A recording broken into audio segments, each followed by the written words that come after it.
Hello tout le monde, bienvenue sur notre chaîne La Philo pour les nuls. Aujourd'hui, nous allons aborder un nouveau thème, mais avant, place à l'intro.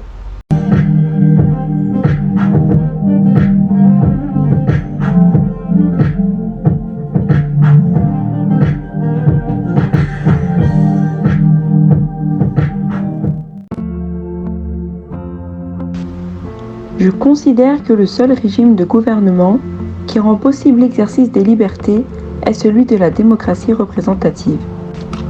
Qu'est-ce que cela signifie ? Pour que l'individu se sente libre, exprime ses volontés et opinions, il y a lieu pour le gouvernement d'adopter le régime de la démocratie représentative. Mais qu'en est-il ? En fait, c'est un système politique où l'on reconnaît à un groupe de personnes, qu'on appellera assemblée, de représenter un peuple. La volonté des citoyens s'exprime à travers des représentants qu'ils vont élire pour établir des lois et les faire appliquer. La liberté est une notion vraiment complexe. Elle représente l'aspiration humaine la plus simple possible à réaliser, car nous sommes en partie prisonniers de nos désirs, de nos opinions, influencés par les autres et par notre inconscient. Nous sommes dans une approche politique de la liberté, car nous analysons là la liberté sous son rapport au droit et au contrôle politique. Dans ce sens politique, le mot liberté signifie l'indépendance d'un individu à l'égard de tout pouvoir. Il est son propre maître. Nous parlerons ici du principe d'autonomie et d'isonomie. L'individu pense que la démocratie représentative est le seul régime qui rend possible l'exercice des libertés, car en votant pour le choix de son représentant politique, il se trouve dans l'autonomie.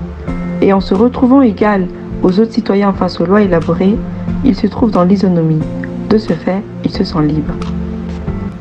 En tant que passionné de la philosophie, vous connaissez très certainement le célèbre discours de Benjamin Constant, prononcé à Paris en 1819. Cet homme politique de l'époque analyse le concept de la liberté en montrant que le terme recouvre deux réalités, celle des anciens et celle des modernes.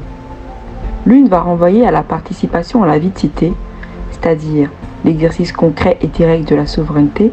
C'est une liberté collective et politique. L'autre est plutôt synonyme d'indépendance vis-à-vis de la société et des autorités publiques. C'est une liberté individuelle et principalement civile.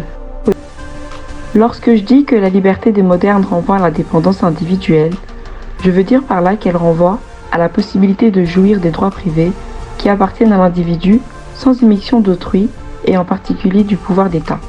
Mais quels sont ces droits ? Le droit à la liberté, à la sûreté, à la religion, de prendre part aux affaires publiques, etc. Ces droits font partie de textes juridiques spécialisés, tels que la Convention européenne des droits de l'homme par exemple.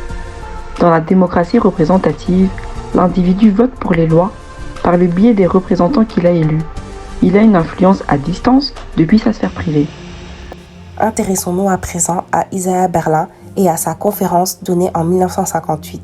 Dans son texte intitulé « Deux conceptions de la liberté à la question « Qu'est-ce qu'être libre ?», il déclare qu'il est possible de répondre à la question de deux manières incompatibles, qu'il y aurait une vision positive et une vision négative de la liberté. La liberté négative correspond en l'absence de coercition, l'absence de contrainte.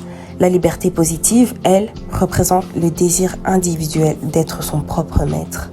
Nous pensons à une pensée positive, car la notion d'être son propre maître, si vous avez bien suivi, a déjà été abordée précédemment lorsque nous parlions de liberté politique.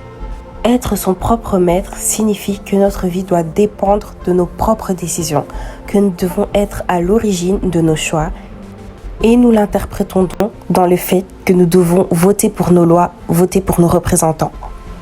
Également négative, car Isaiah Berlin dit dans son texte « Je veux que ma vie et mes décisions dépendent de moi-même et non pas de forces extérieures, quelles qu'elles soient. » Les forces extérieures pourraient être donc nos représentants. Voilà ce que nous en avons pensé. Et vous, qu'en pensez-vous ? Nous arrivons à la fin de cette vidéo.